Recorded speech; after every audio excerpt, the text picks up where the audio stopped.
check whether the linear momentum is Hermitian or not.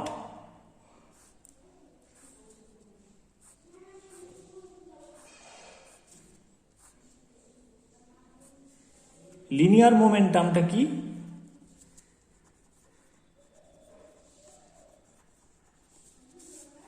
It is a physically observable property.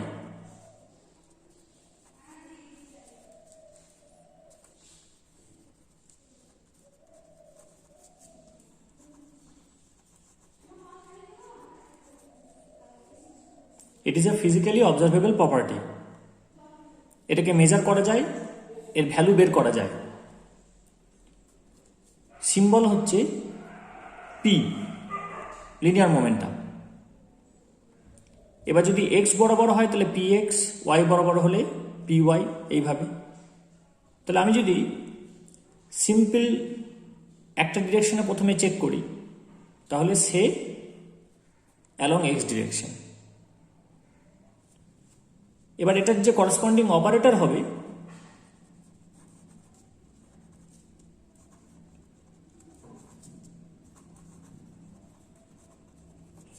corresponding operator will be px cap, যার value হচ্ছে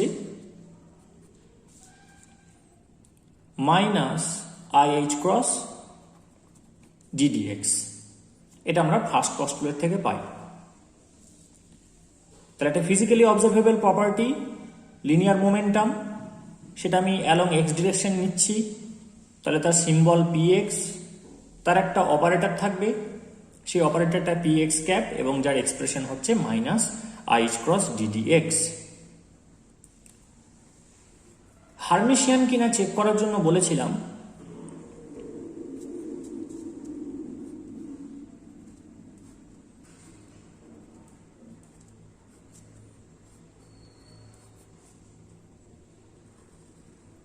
turnover রুলটা মেনে চলতে হবে। If it follows turnover rule, then it will be a Hermitian operator. Hermitian operator-এর বেসটা কি, কোন যুক্তির উপর দাঁড়িয়ে আছে? It gives real eigenvalues. Hermitian operator eigen ফাংশনের উপর অপারেট করে রিয়েল আইগেন ভ্যালু দেয়, এটাই হচ্ছে ওর উদ্দেশ্য। তাহলে একটা ফিজিক্যালি অবজারভেবল প্রপার্টি, সেটার আইগেন ভ্যালু রিয়েল হওয়া উচিত, সেটাকে মেজারমেন্ট করলে রিয়েল ভ্যালু পাওয়া উচিত, তাহলে তার যে করসপন্ডিং অপারেটর সেটা এই ক্রাইটেরিয়াটাকে মিট করবে, সেজন্য তার নাম হার্মিশিয়ান অপারেটর। এবার সেটা হতে গেলে, রিয়েল আইগেন ভ্যালু দিতে গেলে এরকম একটা সম্পর্ক মেনে চলতে হয়। এখন এটাকে যদি ইন্টিগ্রেশনের ফর্মে লিখি আমরা, তাহলে এদিকে ইকুইভ্যালেন্ট চিহ্ন দিচ্ছি, গুলি ফেলিস না, এটা সমান এটা, ইকুইভ্যালেন্ট চিহ্ন দিচ্ছি। তাহলে integration minus infinity to plus infinity. আমরা সিস্টেমটাকে যদি জানি তাহলে যেটা অ্যাকচুয়াল রেঞ্জ সেটা বসাবো, যদি না জানি তাহলে মাইনাস ইনফিনিটি থেকে প্লাস ইনফিনিটি বসাবো। এইটা হচ্ছে কমপ্লেক্স কনজুগেট জোন, লেফট চেম্বারটা। তাহলে এটা হবে সাই M star px cap psi N. আচ্ছা, ওপরেরটা যেন গুলিয়ে না যায়, হ্যাঁ ওটা আলাদা, আগের লাইনের ওটা। যেহেতু এটা এক্স আছে তাই এখানে ডিএক্স লিখছি, যদি না জানা থাকে তাহলে ডিটাও দেবো। এইটা হচ্ছে এইটার ইন্টিগ্রাল ফর্ম। তাই ব্র্যাকেট সাইনটা ইন্টিগ্রেশনটাকে ইনক্লুড করছে। লেফট চেম্বারে যে আছে তার মাথায় স্টার হবে, তারপর অপারেটর অপারেট করবে কার উপর? সাই এন এর উপর, তারপর যেটা রেঞ্জ সেটা। যদি এক্স না বলা থাকতো আমি এখানে ভলিউম এলিমেন্ট দিতাম ডিটা। এটা সমান তাহলে কি দেখাতে হবে? Integration minus infinity to plus infinity. এখানে এই পুরো জিনিসটা কমপ্লেক্স কনজুগেটের জায়গায় চলে এসছে, তাহলে এটা হবে px ক্যাপ সাই এম, গোটাটার মাথায় স্টার, সাই এন ডিএক্স। তাহলে এইটা আমাকে প্রমাণ করতে হবে। আর এখানে দেখলে আমি বুঝতে পারছি যে পিএক্সটা উঠে বাঁ দিকে চলে আসছে, এটাকে বলা হয় turnover rule. If any operator satisfies turnover rule, it is considered to be Hermitian and it will yield real eigenvalues. তাহলে এটাকে আমি লেফট হ্যান্ড সাইড ধরবো, এটাকে রাইট হ্যান্ড সাইড ধরবো, দিয়ে আমি এখান থেকে এখানে ডাইরেক্ট চলে আসতে পারি, অথবা এইটা থেকে কোনো একটা জায়গায় পৌঁছালাম, এখান থেকে ঠিক সেখানেই পৌঁছালাম, সেক্ষেত্রে LHS ইকুয়াল টু RHS হতে পারে। তাহলে এক এক করে ধরা যাক। ফার্স্ট হচ্ছে LHS। এখানে কি আছে? Integration minus infinity to plus infinity psi star px cap psi dx। অপারেটরের ভ্যালুটা বসিয়ে দেবো, minus infinity to plus infinity psi star minus h cross ddx psi dx। Minus h cross বাইরে বেরিয়ে আসবে, পড়ে থাকবে psi star ddx sign.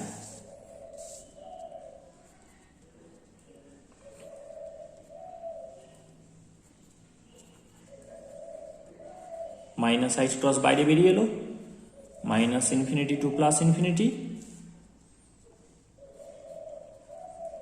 Sign star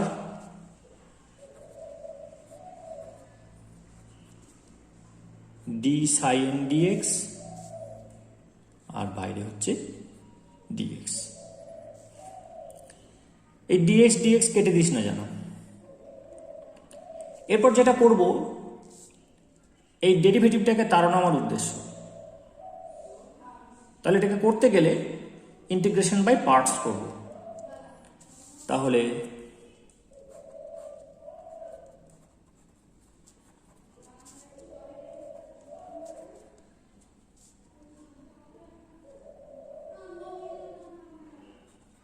তাড়ানোর উদ্দেশ্য বলতে ইন্টিগ্রেশন থেকে ডিডিএক্সটা পালিয়ে যাবে না, এই অংশটা থেকে তাড়াতে হবে। কেন এই অংশ থেকে তাড়াতে হবে? কারণ তুই যদি টার্নওভার রুলটা দেখিস তাহলে দেখ, পিএক্সটা এখানে সাইনের ওপর অপারেট করেছে, তাই ডি সাইন ডিএক্স এসছে। এখানে কিন্তু সাই এম এর ওপর অপারেট করেছে, তাহলে এখান থেকে তাড়িয়ে এখানে আনতে হবে। তাহলে এটা ইন্টিগ্রেশন বাই পার্টস করে একমাত্র এখান থেকে তাড়ানো সম্ভব। সেটাই বললাম, তাড়িয়ে দেওয়া মানে একদম ইন্টিগ্রেশন থেকে পালিয়ে যাবে সেটা নয়। তাহলে ইন্টিগ্রেটিং বাই পার্টস কি হতে পারে দেখা যাক। এমন করে চয়েস করতে হবে যাতে লাইফটা সিম্পল হয়, কমপ্লেক্স হওয়ার পরিবর্তে। সেইভাবে কিন্তু ইন্টিগ্রেশন বাই পার্টসকে ডিজাইন করতে হয়। তাহলে প্রথমে একটা টার্ম বাইরে বেরিয়ে আসে, আর সেকেন্ড টার্মটার কি হয়? ডেরিভেটিভ হয়। সেইভাবে ইউভিটাকে ডিজাইন করতে হবে যাতে আমার সুবিধা হয়। তাহলে আমি যদি এইটাকে বাইরে বার করি, এটাকে যদি ইউ ধরি, এটা যদি ভি থাকে, তাহলে এর ইন্টিগ্রেশন হবে। তাহলে মাইনাস এইচ ক্রস তো থাকবেই, ওটাকে আমি কমন নিয়ে নিলাম। তাহলে সাই এম স্টার বাইরে বেরিয়ে এলো প্রথম পার্টটাতে, integration minus infinity to plus infinity. Second পার্টটার ইন্টিগ্রেশন হবে d psi dx dx, ddx of psi into dx, minus হবে। মাইনাস হওয়ার পর যেটা হয়, আবার integration minus infinity to plus infinity দিয়ে প্রথম টার্মটার ডেরিভেটিভ হয়। তাহলে নিশ্চয়ই বোঝা গেছে যে আমি ডিডিএক্সটা এর ওপর অপারেট করেছিল, কিভাবে ডিডিএক্সটাকে এখানে নিয়ে এলাম। ইন্টিগ্রেটিং বাই পার্টস করে এই ফিচারটা কিন্তু চলে আসছে। তাহলে ইন্টিগ্রেশনে যদি অ্যাপ্লিকেশন বলা যায়, এটা একটা, এটা এই ফিজিক্যালি অবজারভেবল প্রপার্টির যে অপারেটর সেটা যে হারমিশিয়ান হবে সেটা প্রমাণ করতে আমাকে ইন্টিগ্রেশন হেল্প করছে। তাহলে এই ম্যাথামেটিক্সের এই ব্রাঞ্চটা কিন্তু আমাদের কেমিস্ট্রিতে এইভাবে কেমিক্যাল মানে ফিজিক্যাল কেমিস্ট্রি, কোয়ান্টাম কেমিস্ট্রিতে এইভাবে অ্যাপ্লিকেশন পাচ্ছে। তাহলে ফার্স্ট পার্টটার ওপর ডেরিভেটিভ হলো ডি সাইন স্টার ডিএক্স, আর তারপর কি হবে, তারপর এই জিনিসটা আবার থাকবে, সেটাই নিয়ম। তাহলে ইন্টিগ্রেশন, একই লিমিট থাকবে, ডি সাইন ডিএক্স ডিএক্স। এবার কি হয়, এই পুরো জিনিসটা ওপর ডিএক্স হয়, দিয়ে এটা ক্লোজ হবে থার্ড ব্র্যাকেটটা, কারণ একটা মাইনাস আইচ ক্রস দিয়ে এখানে মাল্টিপ্লাই হয়ে আছে। এইবার দেখি যে এই d psi d d x of psi into d x, এটা হচ্ছে ডি সাইন। ডি সাইনের ইন্টিগ্রেশন করলে কি হবে, ইন্টিগ্রেশন আর ডেরিভেটিভ এই দুটো নালিফাই করে যাবে, সাইন পুরো থাকবে। তাহলে এটা আসছে minus h cross psi star psi, আর এই সাইনের লিমিট বসছে minus infinity to plus infinity. D x d x থাকছে না, ডি সাইন অর্থাৎ ডেরিভেটিভ আর এটা integration, they nullify each other. তাহলে সাইন পড়ে থাকবে, আর সাইনের উপর লিমিট বসবে minus infinity to plus infinity. এদিকে চলে আসি, এদিকে কি আসছে, minus infinity to plus infinity, এটা যেমন আছে থাকছে, ডি সাইন শুধু এটার মাথায় স্টার ডিএক্স, আর এটা কি হবে, ডিএক্স ডিএক্স থাকছে না, ডি এই ডেরিভেটিভ আর ইন্টিগ্রেশন নালিফাই করবে, তাহলে এটা পড়ে থাকবে শুধু সাইন, আর এখানে ডিএক্সটা আছে, ওভারঅল থার্ড ব্র্যাকেট থাকবে, কারণ সামনে মাইনাস আইচ ক্রস দিয়ে মাল্টিপ্লাই হয়ে আছে। এবার যদি একটা ওয়েল বিহেভড ফাংশন নিই আমরা, তাহলে কি হবে, সে প্লাস ইনফিনিটিতে মাইনাস ইনফিনিটিতে জিরো হবে, কারণ তাকে কন্টিনিউয়াস হতে হয়। প্লাস ইনফিনিটিতে গিয়ে তাকে শেষ হয়ে যেতে হবে, মাইনাস ইনফিনিটিতে গিয়ে তাকে শেষ হয়ে যেতে হবে, কারণ একটা যদি আমি ট্রাপড পার্টিকেল নিই,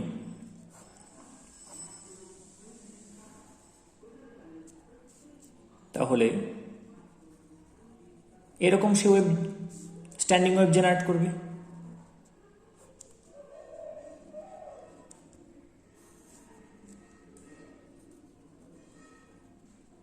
এরকম স্ট্যান্ডিং ওয়েভ জেনারেট করবে, তাহলে এই দুটোতে কি করতে হলো, তাকে জিরো হতে হলো। এবার এটা হচ্ছে পার্টিকেল ইন আ বক্স, তাহলে এখানে রেঞ্জটা হচ্ছে 0 to L instead of minus infinity to plus infinity. Plus ইনফিনিটিতে অর্থাৎ এক্সট্রিম এন্ডে, দুটো এক্সট্রিম এন্ডে গিয়ে ওকে জিরো হতেই হবে, তবে ও কন্টিনিউয়াস হবে, কারণ তার বাইরে আর পার্টিকেলটা নেই। আর এখানে যদি পার্টিকেলটার ওয়েভ ফাংশনটা জিরো হতে হয়, তাহলে সেই জিরোটা এখানেই হতে হবে, কারণ এখানে পার্টিকেলটা পাওয়া যাচ্ছে আর ঠিক তারপরে পাওয়া যাচ্ছে না, এরকম হতে পারে না। কারণ এটার যে কারণে এখানে পার্টিকেলটা বাউন্ড করছে আবার রিবাউন্ড করছে, সেই কারণটা তো এখানেই উপস্থিত। যদি এমন হয় যে এখানে ইনফাইনাইট পোটেনশিয়াল আছে, তাহলে তারপরে আর যেতে পারবে না। তারপরে যদি না যেতে পারে, তাহলে এখানেও আসতে পারবে না, কারণ এখানে আসা মানেই ইনফাইনাইট পোটেনশিয়াল, তাহলে এখানেই ওকে জিরো হতে হবে। এবার মাইনাস ইনফিনিটিতে গিয়েও যদি জিরো না হয়, তাহলে সেটা কিন্তু ক্লাসিক্যাল পার্টিকেল, কোয়ান্টাম নেচার তার মধ্যে নেই। তাহলে কন্টিনিউয়াস ওয়েভ ফাংশন অর্থাৎ একটা ওয়েল বিহেভড ওয়েভ ফাংশনের প্রপার্টি হচ্ছে যে as x tends to plus minus infinity it will tend two zero.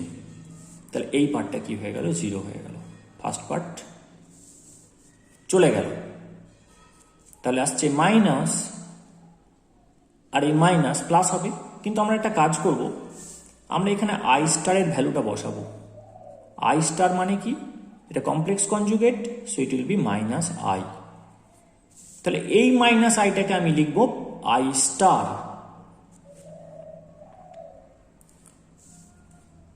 এই মাইনাস আইটাকে লিখব I star.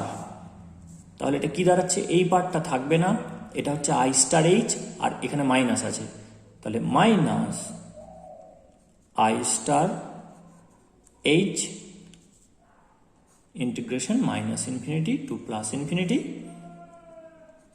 D psi star DX psi DX. এখানে একটা জিনিস মিস করেছি, এটা মাইনাস আই ক্রস ছিল।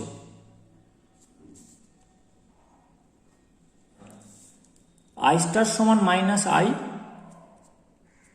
সেই মাইনাস আইয়ের জায়গায় আই স্টার লিখেছি, সেই আই স্টার এইচ ক্রস, আর এখানে মাইনাস আছে, তাহলে minus I star H cross, আর ভিতরে যেমন আছে তেমন থাকলো, ডি সাইন স্টার ডিএক্স, আর এটা সাইন ডিএক্স। এবার আমি এখানে লিখব যে d d x and h cross are real. D d x আর এইচ ক্রস রিয়েল হবে, কারণ এখানে কোনো কমপ্লেক্স টার্ম নেই। So ddx equals to ddx star আর h cross equals to h cross star। কি দিয়ে শুরু করেছিলাম? psi m px cap psi n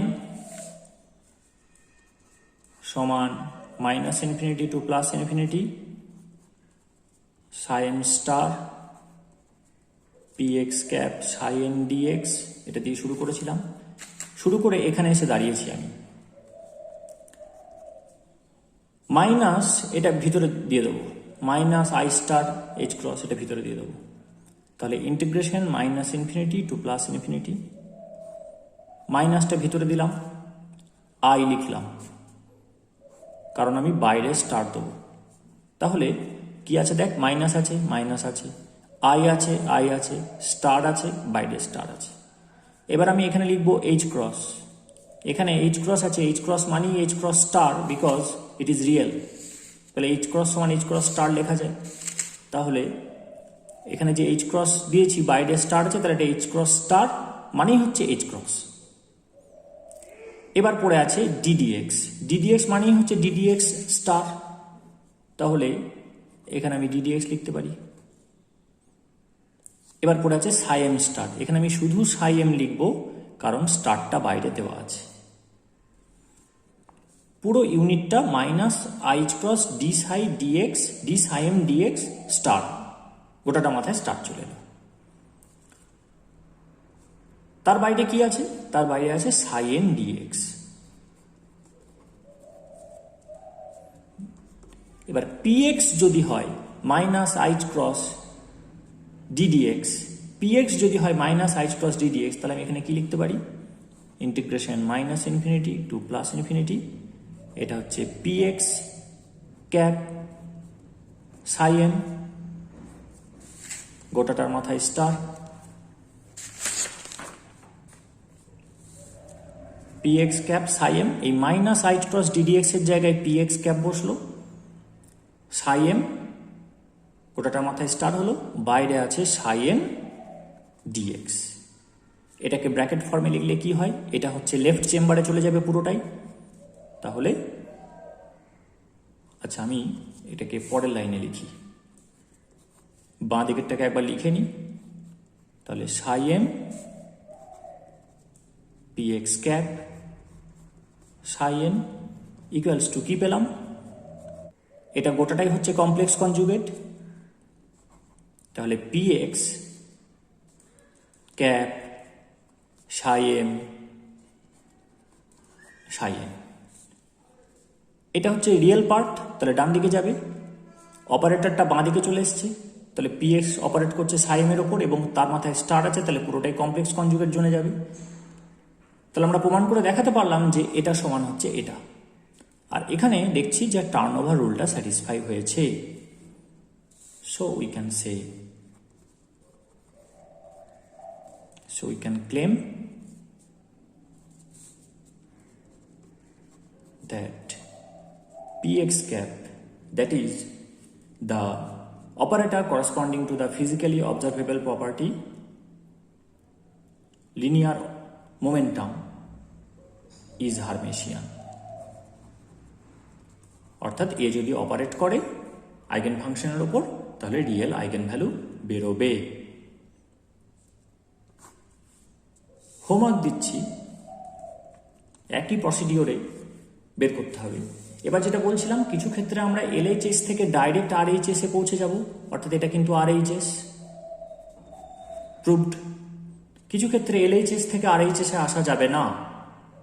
LHS থেকে কোনো একটা জায়গাতে পৌঁছালাম, আরএইচএস থেকে সেই জায়গাতে পৌঁছলাম, অর্থাৎ দুটো ডিফারেন্ট আমাকে পাথ নিতে হবে। দুটো ডিফারেন্ট পাথ না, ভুল বলছি, এলএইচএস থেকে একটা পথ নিতে হবে, এক জায়গায় গেল, আরএইচএস থেকে অন্য একটা পথে এখানে এলো, একই জায়গাতে এলো। তার মানে এটা যদি এটা হয়, এ যদি ইকুয়াল টু বি হয় আর সি যদি ইকুয়াল টু বি হয়, এলএইচএস যদি এখানে আসে আর এইচএস যদি এখানে আসে, তাহলে এখান থেকে কি কনক্লুশন, যে এ ইকুয়াল টু সি। এইভাবে কিছু ক্ষেত্রে প্রমাণ করতে হতে পারে। হোমওয়ার্কগুলো হচ্ছে, check whether the following operators are Hermitian or not. Check whether the following operators are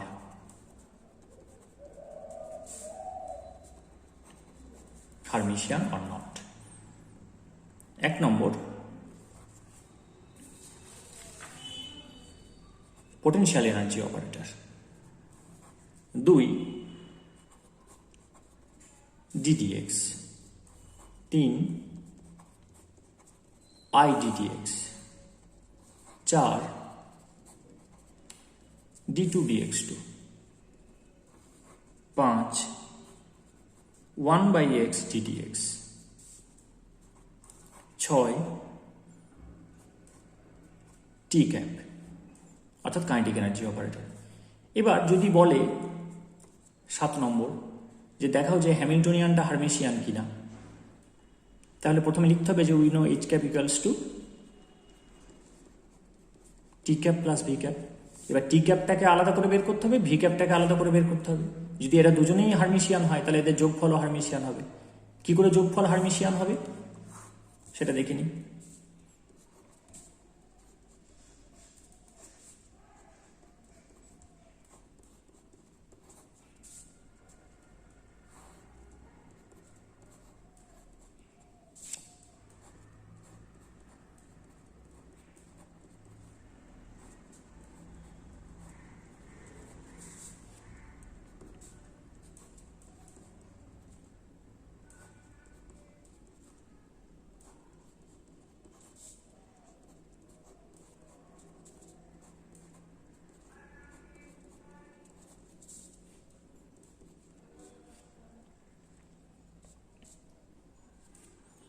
যদি এটা হার্মিশিয়ান হয়, আমি জানি না এটা হার্মিশিয়ান কিনা, এটা হোমওয়ার্ক আছে, দেখবি। ইফ ইট ইজ হার্মিশিয়ান, তাহলে এখানে আনতে পারবো। যদি এটা হার্মিশিয়ান হয়, তাহলে এখানে আসবে।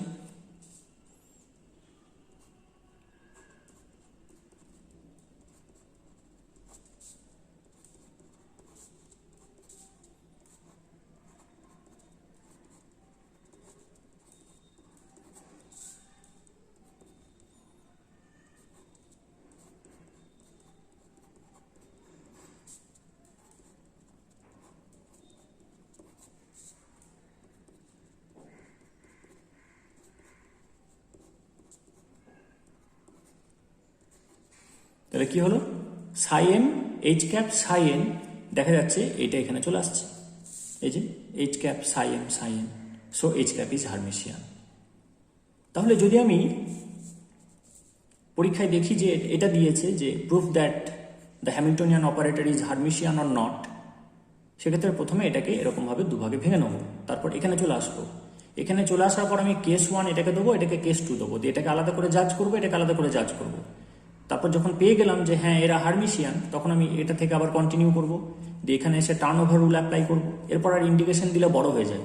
সেজন্য ব্র্যাকেট নোটেশনের ইউজফুলনেসটা হচ্ছে যে যখন হার্মিশিয়ান প্রমাণ করতে হয় না, হার্মিশিয়ান ধরে নিয়ে কোনো কিছু প্রমাণ করতে হয়, বা হার্মিশিয়ান জানা আছে সেটা নিয়ে কোনো কিছু প্রমাণ করতে হয়, তখন কিন্তু এই ব্র্যাকেট নোটেশনটা খুব হেল্পফুল হয়, আমার লাইফটাকে সিম্পল করে। তাহলে এবার আমি জানতে পেরে গেছি ওই মেকানিজমে, এই যে প্রসিডিওর শেখালাম এই মেকানিজমে আমি জানতে পেরে গেছি যে টি ক্যাপ হচ্ছে হার্মিশিয়ান। তাহলে টি ক্যাপ এদিকে চলে এলো, এখানে ভি ক্যাপ এদিকে চলে এলো, তাহলে এটা হলো টি cap psi N, V cap psi N. এবার এটা যোগ করলে আবার এই দুটো কমনে চলে আসবে, তাহলে টি ক্যাপ প্লাস ভি ক্যাপ, তাহলে এইচ ক্যাপ হয়ে গেল। এবার ইন্টিগ্রেশনের মধ্যে এটা যদি কারোর অস্বস্তি হয় যে এখানে টি ক্যাপ প্লাস ভি ক্যাপ ছিল ইন্টিগ্রেশনের মধ্যে, সেটা দুটো আলাদা হলো কি করে? আমি এটা minus infinity to plus infinity নিলাম। যদি এরকম থাকে যে এ plus B F x T X, তাহলে এটা সমান লেখা যায় তো যে A F x T X plus integration minus infinity to plus infinity, এটা হচ্ছে B F x T X. তাহলে সেখান থেকে আমি এটা লিখতে পারবো যদি টি ক্যাপ আর ভি ক্যাপ থাকে, বাকি সবটা একই আছে, তাহলে প্লাস আছে, তাহলে এটাকে সাই M T cap psi M লিখতে পারবো, মাঝে প্লাস আসবে কারণ এটা ল অফ অ্যাসোসিয়েশন ফলো করছে, সাই M V cap psi M. তারপরে আবার যখন এই দুটো একই ফরম্যাটে চলে এলো, এইটা টি ক্যাপটা হারমিশিয়ান হলো, বাঁ দিকে এলো, ভি ক্যাপটা হলো না, সেক্ষেত্রে মাঝে থাকলো, সেক্ষেত্রে যোগ হবে না। দুটোই যেহেতু একই ফরম্যাটে রয়েছে তাহলে অ্যাসোসিয়েটিভ লটা ফলো করবে। তাহলে অ্যাসোসিয়েটিভ লটা যদি ফলো করে তখন এইচ ক্যাপটা হারমিশিয়ান এইভাবে দেখানো যাবে, কিন্তু তার আগে তোকে টি ক্যাপ আর ভি ক্যাপটা দেখাতে হবে। তাহলে 1 আর 6 যদি সলভ করতে পারিস এবং যদি হারমিশিয়ান তুই পাস, তাহলে 7 নম্বরটা করার টেকনিকটা এইটা। কিন্তু 7 নম্বরে আগে 1 আর 6 করতে হবে, করার পরে তারপর এই ট্রিটমেন্টটা দিয়ে প্রমাণ করতে হবে, hence h cap is also Hermitian.